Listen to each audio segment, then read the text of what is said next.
So after doing the research for my first Pele video on this channel by rewatching all of Brazil's games during the 1970 World Cup, I was left with only two thoughts. The first one was, Pele lived up to his reputation as one of the greatest Brazilian players of all time. And the second one was, I don't know who or what this Jairzinho guy is, but I'm sure this guy should be in a mental institution because that's so insane this guy really was. And after watching all of the games and running over the numbers, I came to the equally insane conclusion. I think I just watched someone carry Pele. No, like literally. It was literally carrying Pele. So today, based on the research, I'm going to prove why Jairzinho's World Cup tournament performance was in fact better than Pele's. To see how great this guy really was, I'm going to compare his tournament performance to the other best wingers from each of the two teams that came in first and second place from the 1970 World Cup to 2022. And while doing so, I'm also going to be comparing his results to Pele's results from each category based on his position, to essentially explain how I came to such a bold claim. Just like the Pele video, it's important to note how impressive Jairzinho really was by showing how his goal contribution compared to other great wingers that managed to make this list. With a goal contribution of 8 goals in 6 games, he's one of the 4 players that was able to accomplish this feat, while finishing in either first or second place. Sharing the spotlight with Mbappe during the 2022 World Cup and Thomas Muller, who was playing as a winger in 2014. Just to name a few. The guy was so good, he was able to score in all of the 6 games that he played in during that tournament. And if you think that's not impressive, he still shares that record 55 years later. Which means this is a S-tier tournament for Jairzinho, seeing that only Mbappe had a better tournament when compared. This also means that Jairzinho is in the same conversation as people like Pele, Mbappe, and Messi when it comes to their World Cup tournament contribution relative to their position, seeing that all 4 of them are ranked in the 90+ percentile. But if this was a video just talking about his goal contribution, it wouldn't be special at all.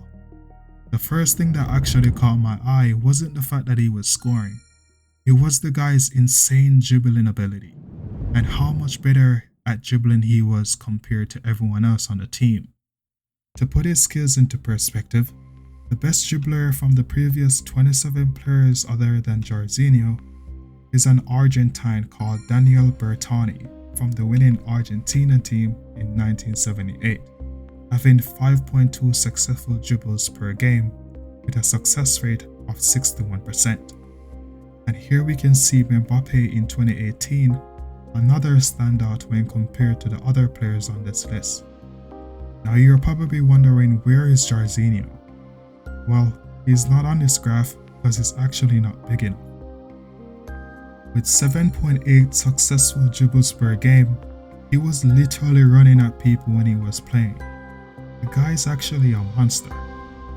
To put all of this into perspective, do you remember that one overrated player that everyone thinks is the best dribbler of all time? Well, his best tournament is a drop in the bucket when compared to Jairzinho.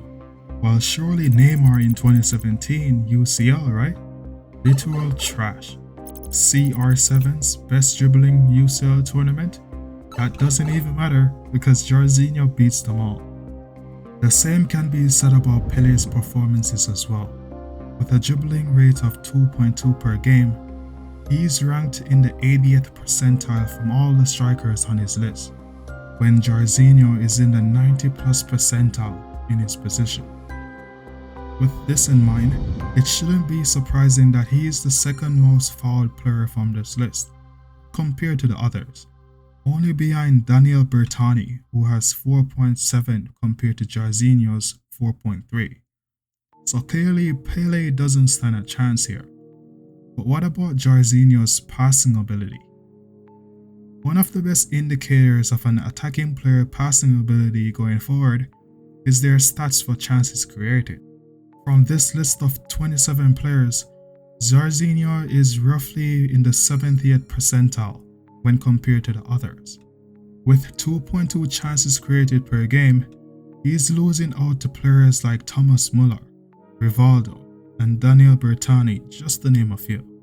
This is by far the weak point of Jairzinho's game, and the only thing that Pelé was actually better at during the 1970 World Cup.